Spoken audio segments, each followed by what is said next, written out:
in 1980.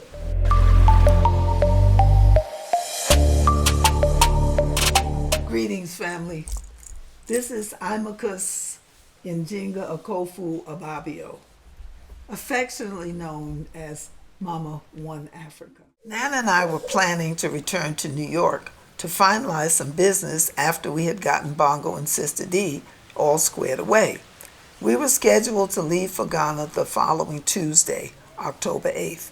I was whipped after a full day of shopping, packing, and getting ready. We had truly shopped until I was ready to drop. I slept hard that night, having nightmares. I dreamed I was Lot's wife from the Bible and had returned to New York to take care of business and was turned into a pillar of salt. I was stiff as a board, and all I could do was stand by and watch everyone leaving me. I woke up in the middle of the night in a cold sweat, shaking. I knew that I was not going back to New York to take care of anything. I woke Nana and told him about my nightmare. Please, Nana, I asked him, please go in my place and take care of the final banking business, because I'm deathly afraid that something will prevent me from returning home to Ghana. That's impossible, he said. Everything is in your name. Don't worry, I told him. I'll just call the bank and work it out with the manager. I guess I forgot where I was for a moment. First of all, New York was not around the corner, and finding a working telephone was not the easiest thing to do, but we finally got through. At first, the bank manager said, "Oh, that's not possible. You'll have to come yourself." What's so unusual about my request? I argued. Big business does it all the time. I'm giving my husband enough information to prove who he is, as well as a statement, if necessary, exonerating the bank of any liability. If something should go wrong, under no circumstances can I return to New York, I continued. After much debating back and forth, we finally worked out things so that Nana could withdraw the funds. He was given all the pertinent information, passwords, etc., which would satisfactorily identify him to the bank. On Sunday, as I drove Nana to Montego Bay Airport, I thought of how truly blessed I was to have Nana as my life's partner. He had always been there for me, and I loved him even more. It was not every man that would be as supportive as he had been, nor as agreeable, leaving home, family, and friends to begin a new life in another country was not the easiest thing in the world to do, but he was doing it.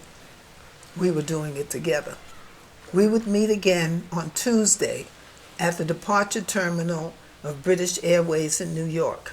When I got back to the beach, the mood had changed slightly, and some folks were a little angry that Nana and I were taking Bongo and Sister D away from them.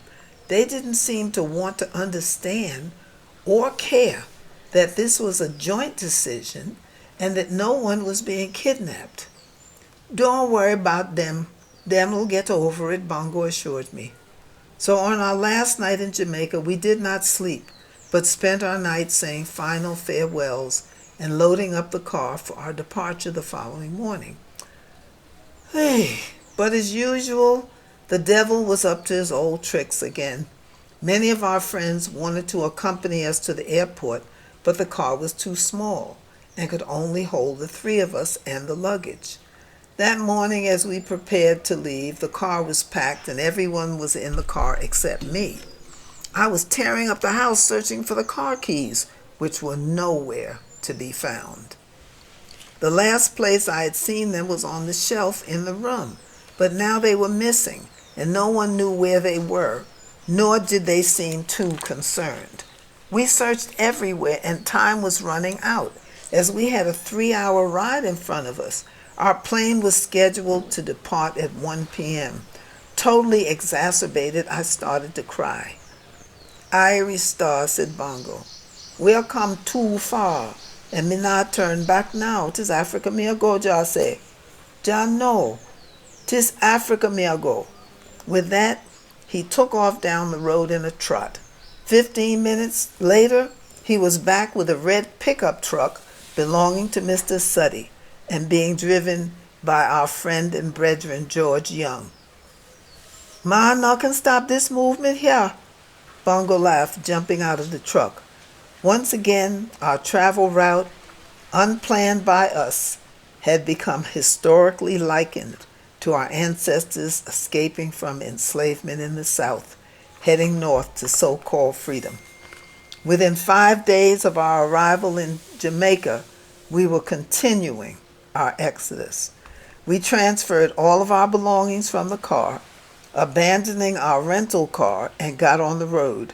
All of the people who wanted to go to the airport with us, 10 of them, all piled into the back of the truck laughing and having a good old time. We were homeward bound. Everyone was very excited, though a little sad, but we made the best of it.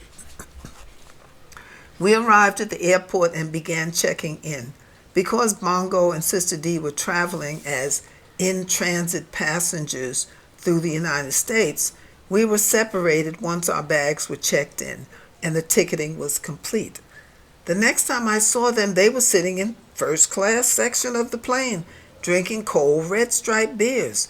"Yo, family," I greeted them as I walked into the cabin of the plane. "What are you doing sitting here?" The man told we to take a seat and ask what we wanted to drink, so here we stay. "Great," I said. So when the steward approached and asked me if I wanted the same thing, naturally, I accepted. "Sister D, Bongo Man, I don't think we're supposed to be sitting here," I continued.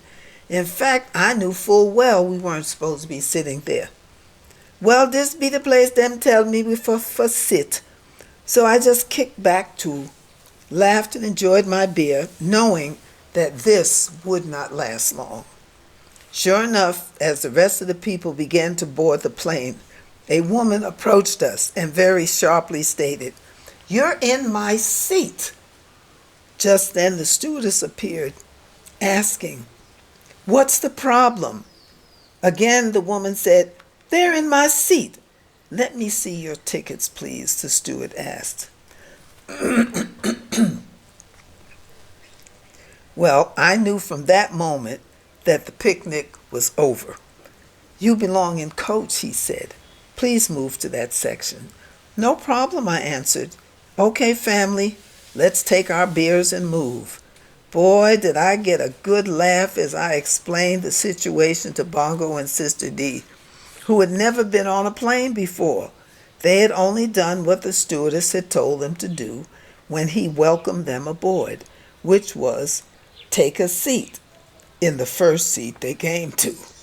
Coach was definitely different, and Sister D, being a rather large-framed sister, the coach seats were rather tight for her.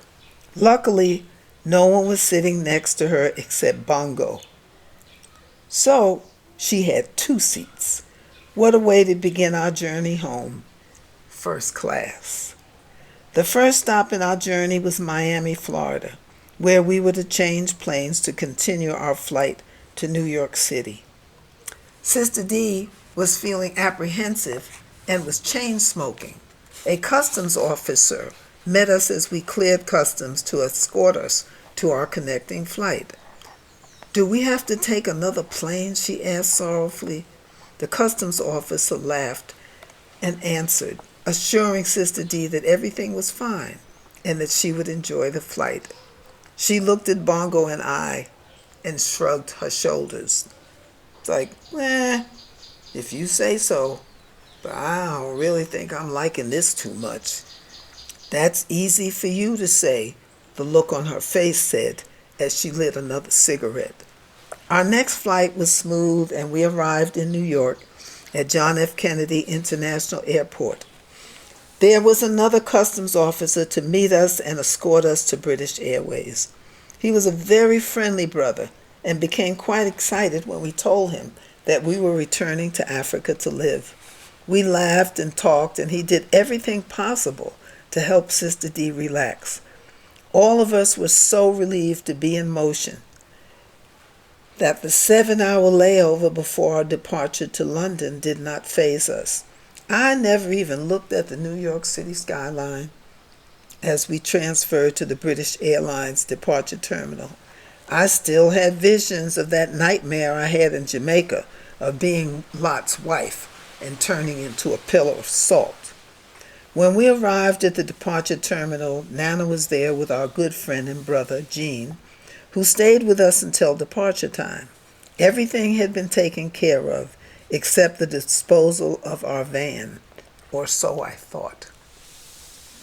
Then I asked Nana about the van. He said, "Oh, I gave it to Gene," he replied nonchalantly. Everything had indeed been taken care of.